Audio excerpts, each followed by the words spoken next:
کارلاف ټوکر هغه امریکایي ښځه چې د طوایفو یعنی ډمو په یو کورنۍ کې پیدا شوه چې د 14 کالو عمر ته ورسېده نو څه کارونه یې شروع کړل. سلامونه او احترامات مې قبول کړئ قدرمنو دوستانو، په دې هیله چې ټول به روغ جوړ او خوشحاله وي. قدرمنو دوستانو، یو ډېره په زړه پورې او رښتینې قصه در سره شریکوم، په دې هیله چې د ویډیو تر اخره موږ سره اوسئ او که زموږ چینل مو نوي سبسکرایب کړئ مهرباني وکړئ همدا اوس یې سبسکرایب کړئ. کارلاف ټوکر د طوایفو یعنی د ډمو په کور کې پیدا شوه. د دې د پیدایش په فارم کې د مور پلار په خانه کې صرف د دې د مور نوم ولیکلی شو، خو مور هم د ډیرو مصروفیتونو له وجې د کارلاف ټوکر صحیح تربیت ونه کړی شو او نه د هغې د تربیت صحیح بندوبست وکړو، نو ځکه دا هم د ګنده او خراب ماحول ښکار شوه.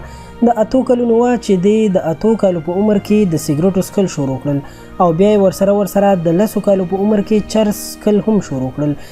کله چې دا د 14 کالو عمر ته ورسېدله نو مور په لومړي ځل ځان سره د کور نه وویستله او د هغه ګناه اړخ ته یې مخه ورکړله چې بیا یې 11 کاله مسلسل په ذلت او خرابو کارونو کې تیر شو او بیا د 1983 کال هغه شپه هم راغله چې دی د خپل هلک ملګري سره یو ځای د یو جینۍ او هلک نه د موټرسایکل اخیستو کوشش وکړو چې په دې سره هغوی دواړه هلاک شول او کارلاف ټوکر او د دې هلک ملګری پولیسو زر تر زره گرفتار کو.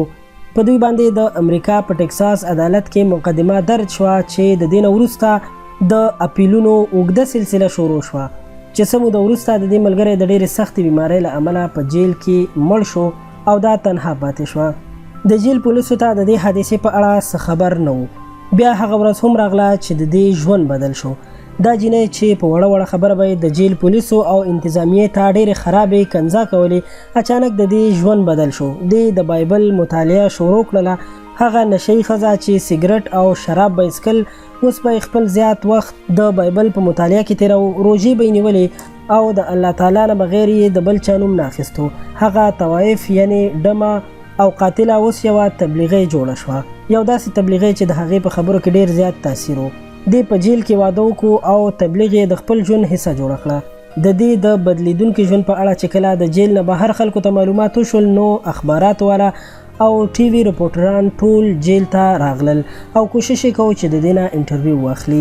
په امریکا کې د معاشرتي ژوند کې یو بدلون راغلی و، تر دې پورې چې پاپ جان پال هم په ژوند کې لومړني ځل باندې عدالت ته لاړو او د یو قاتلې د سزا معاف کولو درخواست یې ورکړو.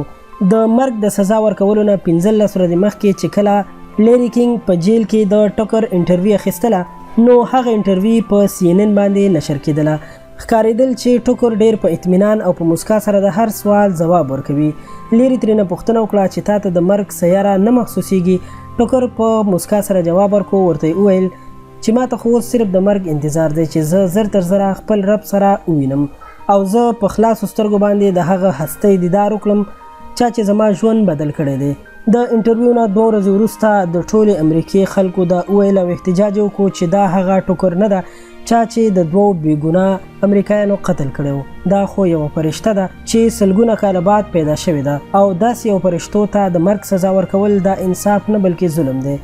د دې لپاره په ټکساس بورډ اف پارډن اینډ پیرول کې هم د رحم اپیل پیش کړلی شو، خو په دغه ورځ باندې چې کوم 14 وکیلان په دغه عدالت کې موجودو هغوی د سزا د معاف کولو نه انکار وکړو. د عدالت د دې فیصلې اورولو نه وروسته عوام په سړکونو باندې راووتل او د ټوکر درخواست یې واخیستو او د ټکساس گورنر چې هغه وخت کې جارج بوش و د هغه خواته ورغلل.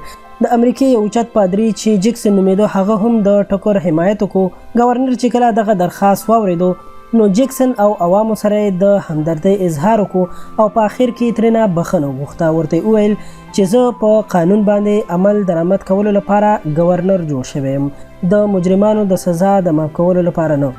که دا جرم د یو فرشتې نه هم شوی نو هغه ته به هم دا سزا ورکول کېده.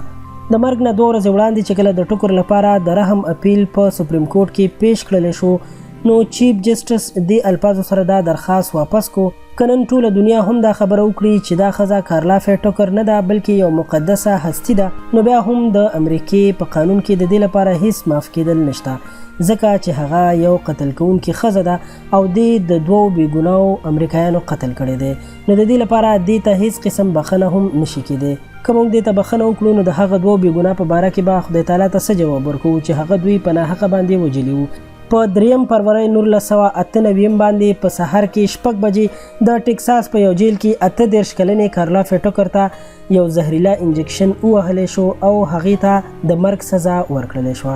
په 4 فروری باندې چې کله په CNN باندې د کارلا فیټوکر د مرګ خبر نشر شو نو ما وویل چې دا څه معجزه ده. د امریکې غوندې په یو داسې معاشره کې هم انصاف ژوندی ساتلی شوی دی. قدرمنو دوستانو، د دې رښتینې واقعې نه موږ دا درس اخیستلی شو چې د عوامو په احتجاج سره چې کله هم عدالتونه خپلې فیصلې بدلوي نو هغه عدالتونه نه وي بلکې هغه سمندري کشتۍ وي چې هر کله د سمندر په ضد کې راتللی شي او پړ مخې نسکورېدلی شي.